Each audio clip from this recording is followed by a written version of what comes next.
Готовы окунуться в мир загадочных контактов? Инопланетяне ростом 3 метра попали на камеру в Майами Молл. А еще после взятия образцов человеческой ткани инопланетяне отпустили пару, возвращающуюся из медового отпуска. В завершении будет рассказ, как чиновник из ООН стал свидетелем похищения человека гуманоидами. Эти и другие истории контактов с внеземными существами в моем ролике.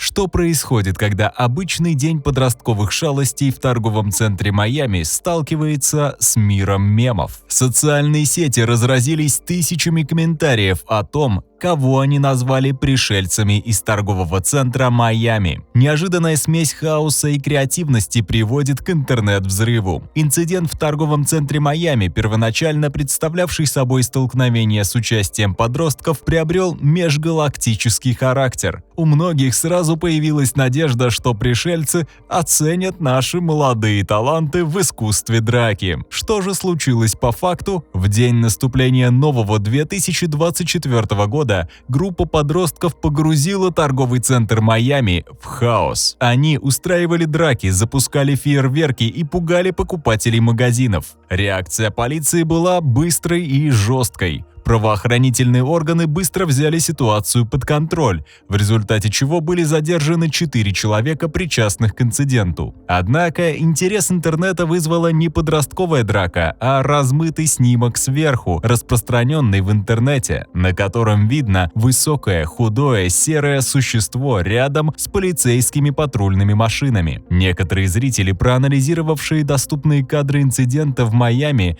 выдвинули удивительную гипотезу – участие потустороннего существа в качестве реального катализатора беспорядков. Было опубликовано видео инцидента, где группа 3-метровых инопланетян стреляли как по интерьеру, так и по экстерьеру торгового центра Майами Молл. На ролике низкого качества видна высокая светящаяся фигура возле полицейских машин. Пост набрал более 100 тысяч просмотров, что подчеркивает большое влияние этой теории на любопытных зрителей. По интернету разнеслись новости о предполагаемой встрече с инопланетянами. Мемный бунт охватил такие платформы, как Twitter. Пользователи сочинили много всего, чего видели, от внеземных заявлений до перепалок между предполагаемыми пришельцами и полицейскими. Полиция подтвердила, что они были там, чтобы разогнать крупную драку, вспыхнувшую между группой примерно из 50 подростков, в результате которой были аресты. Интернет-бум, последовавший за инцидентом в торговом центре Майами, свидетельствует о безграничном творческом потенциале пользователей. В их руках необычный момент становится возможностью для смеха, абсурда и общего развлечения. Поскольку сага продолжается, ясно одно – способность интернета превращать необычное в шоу не знает границ. И вся бы эта история оказалась банальным происшествием, если бы не одно «но».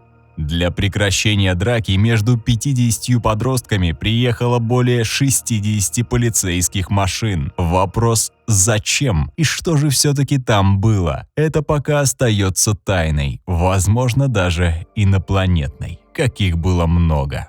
И вот одна из таких. Мысль о преследовании пронеслась в головах Бетти и Барни Хилла, когда они ехали по пустой извилистой проселочной дороге. Была сентябрьская ночь 1961 года. Они не видели ни одной машины на протяжении многих миль, но странный свет в небе, казалось, преследовал их. Потом этот инцидент станет первым в истории широко разрекламированным рассказом о похищении инопланетянами и повлияет на то, как подобные истории рассказывались и понимались. Барни и Бетти возвращались на машине с отдыха на Ниагарском водопаде. После 16 месяцев совместной жизни семейная пара рассматривала эту поездку как свой отложенный медовый месяц. Итак, они заметили свет в небе, который становился все ближе. Сначала он был похож на падающую звезду, но с каждым метром становился все больше и ярче. Барни, ветеран Второй мировой войны, был уверен, что им не о чем беспокоиться. Он заверил Бетти, что это всего лишь спутник. Но все пошло не так. Пара останавливалась на остановках и местах проведения пикников, чтобы рассмотреть поближе огни. В бинокль Бетти увидела, что белый свет на самом деле был объектом, вращающимся в воздухе. В конце концов он приблизился в виде огромной фигуры, парящей над их машиной. В ужасе пара уехала. Однако всю дорогу они слышали какое-то жужжание. А когда им наконец удалось приехать домой на рассвете, оказалось, что их 4-часовая дорога заняла 7 оборотов большой часовой стрелки. Одежда на них была порвана в странных местах. Бетти обнаружила на своем платье таинственный розовый порошок. Потом женщине начали сниться кошмары, в которых у нее брали образцы кожи и вонзали иглу в пупок. Им пришлось обратиться к врачу-специалисту по психиатрии и неврологии, который также специализировался на гипнозе, популярной технике того времени. В течение нескольких месяцев еженедельных сеансов врач помог паре собрать воедино то, что, по их мнению, произошло. В гипнотическом состоянии они вспомнили, что на их машину приземлился космический корабль, затем их усыпили. После этого серые существа провели их по длинному трапу внутрь корабля, где после взятия образцов человеческой ткани их отпустили. В гипнозе они вспомнили, что у них выщипывали пряди волос, обрезали ногти и царапали кожу. Каждый образец помещался на прозрачный материал, мало чем отличающийся от стекла. Бетти с помощью укола в пупок проверили на беременность. И очень большие эмоции у пришельцев вызвали вставные зубы мужа. Позже женщина также нарисовала звездную карту, которую, по ее словам, ей показали инопланетяне. Семейная пара пользовалась уважением в своем сообществе. Ни у кого не было причин подозревать, что они лгут. Потом Бетти стала известным специалистом по исследованию НЛО и утверждала, что в последующие десятилетия инопланетяне посещали ее несколько раз. Если вы еще не уверены, верить или нет в инопланетян, то вот вам еще одна история. 5 ноября 1975 года Трэвис Уолтон и его 6 коллег стали свидетелями яркого света в лесу, когда ехали домой на грузовике. Они решили подъехать к нему, чтобы посмотреть. Когда они приблизились к свету примерно на 27 метров, они остановили грузовик, потому что поняли, что это НЛО диаметром около 6 метров и высотой 2,5 метра. В это время Трэвис выпрыгнул из грузовика и направился к объекту. Все остальные в грузовике кричали ему, чтобы он возвращался. Потом что-то похожее на голубоватый свет вышло из летающей тарелки и ударило прямо в мистера Уолтона. Его слегка оторвало от земли и отбросило на несколько метров назад. What? В этот момент остальная команда в страхе сбежала. По их расчетам прошло около 15-20 минут, когда они решили вернуться туда, где оставили товарища. Но и НЛО, и Трэвис исчезли. Они искали его около получаса, но не нашли. Вернувшись в город, позвонили местному заместителю шерифа. Полицейские решили собрать поисковую группу, чтобы найти Уолтона на месте происшествия. Но не было никаких следов ни его, ни дискообразного объекта, которым, по словам мужчин, был поражен Трэвис. Проверки на полиграфе показали, что эти мужчины действительно говорят правду. Через 5 дней одному из друзей позвонил человек. Низкий скрипучий голос на линии сказал: «Это Трэвис. Я в телефонной будке на заправочной станции, и мне нужна помощь». Он был в той же одежде, что и в момент исчезновения, не брит и заметно похудел. Трэвису потребовалось некоторое время, чтобы рассказать свою историю. Первое, что вспомнил после происшествия в лесу, что он проснулся и подумал, что, возможно, находится в больнице. Вокруг него стояли 3 фигуры. Он понял, что это не люди. Он описал их как объекты ростом менее 1,5 метров, большими головами и мелкими чертами лица, такими как маленькие ноздри и уши. Увидев, что он был готов дать им отпор, 3 инопланетян покинули комнату, потому он решил, что сейчас самое подходящее время, чтобы найти способ сбежать. Трэвис встал, направился к выходу и услышал шум. К его удивлению, это был не один из инопланетян, а высокий человек в синем костюме, с чем-то вроде шлема, со стеклянным лицом на месте головы. Мужчина схватил за руку и жестом пригласил следовать за ним. Они прошли по 2 коридорам в комнату, где находились еще 3 людей в таких же синих костюмах. Испуганный землянин спросил их, что происходит и могут ли ему помочь, но существа промолчали. Вместо этого подвели его к столу и закрыли лицо, чем-то похожим на кислородную маску. После этого Трэвис проснулся возле заправочной станции и увидел улетающий объект в форме диска. Верить полиграфу или мужчине, решившему, возможно, отдохнуть от семейных забот, решать только вам и вашему воображению. А вот англичанку Хиллари Портер неоднократно похищали инопланетяне с 5-летнего возраста, оставляя на ее теле множество синяков, шрамов и ссадин. Впервые ее похитили, когда она играла на поле недалеко от своего дома в Уэльсе. Там была высокая трава, и когда она бежала по ней, внезапно встретила ужасного монстра с чешуйчатой кожей, черными дырами вместо носа и маленьким ртом. Это существо схватило девочку за руки и потащило к стальному диску, который находился рядом. В диске было отверстие, и когда существо затащило ее внутрь, там оказалось что-то вроде лифта с закрывающимися дверями. Следующее, что запомнила Хиллари, как ее раздели и бросили на какую-то кровать. Гуманоиды взяли острый инструмент и прижали его к ее телу. После этого она потеряла сознание. Это произошло в конце 1950-х годов и было лишь первым похищением из многих, которые она помнила. Однако у нее есть подозрение, что на самом деле ее похищали и раньше. Дело в том, что она узнала от своей матери, что в возрасте от 2 до 4 лет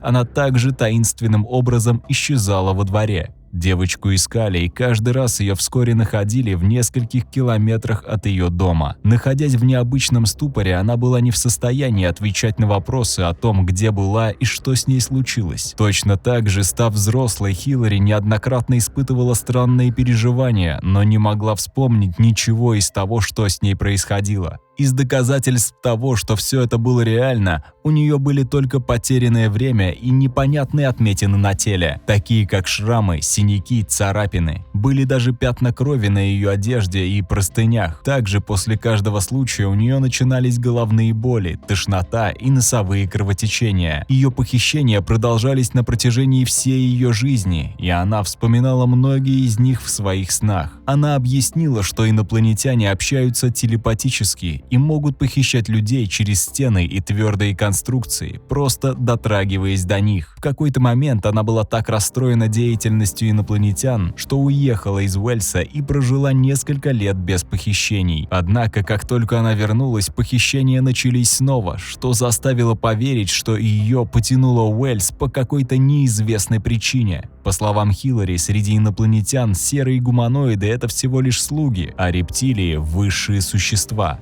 Существуют и другие типы, но выше всех них есть другая раса в капюшонах. Их глаза сияют, и когда смотрят на вас, они проникают в ваш разум. Они часто похищают женщин, чтобы получить яйцеклетки и генетический материал для репродуктивных целей. Хиллари Портер в настоящее время работает с группами других похищенных, которые также пережили пугающий опыт. Она продолжает настаивать на том, что ее история правдива, и она защищает других людей, которые подверглись насмешкам.